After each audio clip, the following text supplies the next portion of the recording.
Bienvenidos una vez más a su país de revés. Yo soy Carlos Muñoz Moreno. Quiero empezar platicándoles sobre una pequeña anécdota que pasaron hace algunos días. Llamé a la Dirección General de Profesiones de la Secretaría de Educación Pública en razón de un trámite.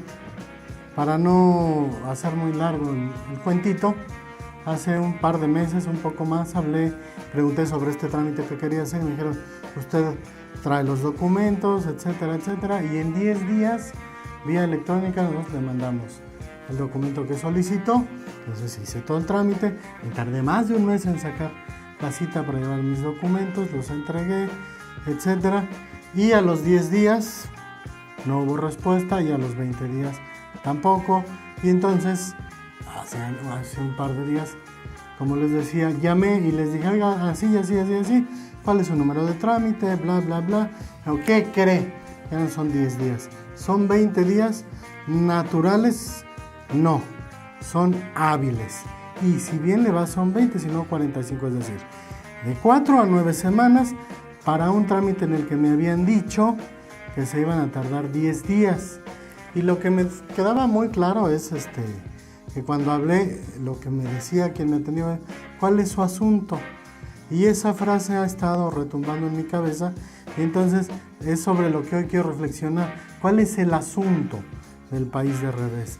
¿Cuál es el asunto de México? ¿Cuál es el asunto en Hidalgo? ¿Cuáles son los asuntos del asunto en Pachuca? ¿Cuál es el asunto para ti? El asunto es ese, que estamos viviendo un asunto de postergación. ¿Cuál es el asunto? El asunto es que tenemos un presidente con 100 días en el gobierno y que parece que sigue en campaña y que a lo mejor no va a ser en un año o dos, si bien nos va en 6 o más, podrá resolver todo eso que nos prometió. El asunto es que todo lo que habíamos caminado en cuestión económica, desde hace cuántas décadas no hay auténticamente una crisis económica originada en México por decisiones tomadas por nuestros presidentes, décadas, ¿sí? Quizás la última, aquel horror de diciembre del 94, con Zedillo, a quien le heredaron ese error financiero que nos hundió en una gran crisis.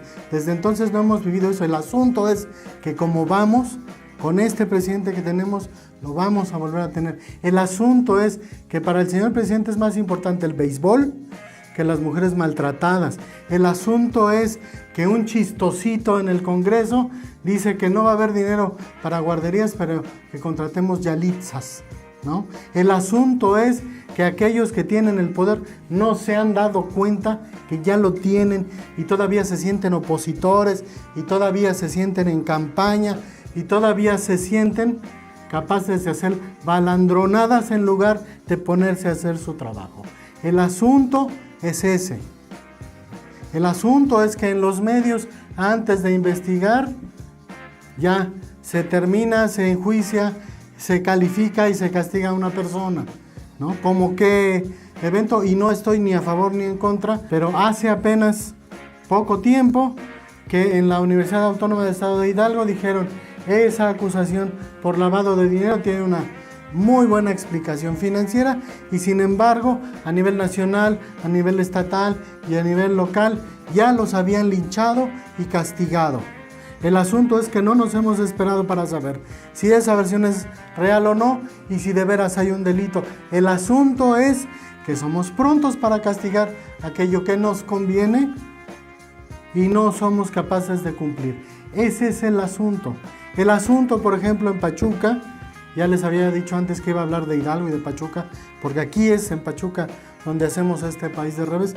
El asunto es que hay muchos egoísmos, el asunto es que hay muchos intereses políticos y poco interés en la ciudadanía, como para resolver una huelga donde en el fondo están metidos aquellos que quieren gobernarnos en la elección dentro de 2 años, pero hoy no se ponen las pilas y no se ponen a trabajar. El asunto es que prefieren derrumbar lo poco o mucho que se ha hecho para recoger ruinas y ellos reorganizarlas, quienes sean.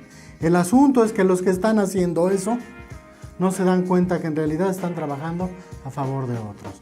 El asunto es, y vuelvo al panorama nacional, que Morena Y ese grupo que hoy detenta el poder está pensando en permanecer en el poder 30 años y no ha podido dar resultados en 100 días. El asunto es que son tan buenos, pero tan buenos para la narrativa mediática que la mayoría de la gente les cree. Y no se están dando cuenta que ya nos recortaron las perspectivas de crecimiento. No se dan cuenta que las empresas productivas se están yendo o están por irse y entonces ya no va a haber inversiones y más empleo. No se están dando cuenta que Pemex, que durante décadas fue el sostén de esta economía, a pesar de los lamentables latrocinios, que por cierto todavía no hay nadie en la cárcel por eso, que están matando a Pemex. El problema, el asunto de este país es que no nos estamos dando cuenta del panorama completo. Porque el árbol, como dice el dicho, no nos permite ver el bosque. Porque estamos entretenidos en lo que tenemos aquí y no hemos podido ver la totalidad. ¿Cuál es el asunto? El asunto es que necesitamos ser críticos. El asunto es que necesitamos ser analíticos. El asunto es que tenemos que ver más allá de las conferencias mañaneras. El asunto es que tenemos que ver que nuestros políticos ya no están en campaña y no están dando resultados. El asunto es que la oposición, que tendría que hacer que el partido en el poder trabaje, no existe. Y se han rendido y han trabajado en temas en los que no estaban de acuerdo. ¿A costa de qué? No lo sabemos. El asunto es que seguimos sin saber cómo se negocian esas cosas, como la Guardia Nacional, por ejemplo. El asunto del País de Revés es que sigan con nosotros. Gracias por acompañarnos. Nos vemos la próxima y por favor denle like, compartan y síganos en nuestras redes.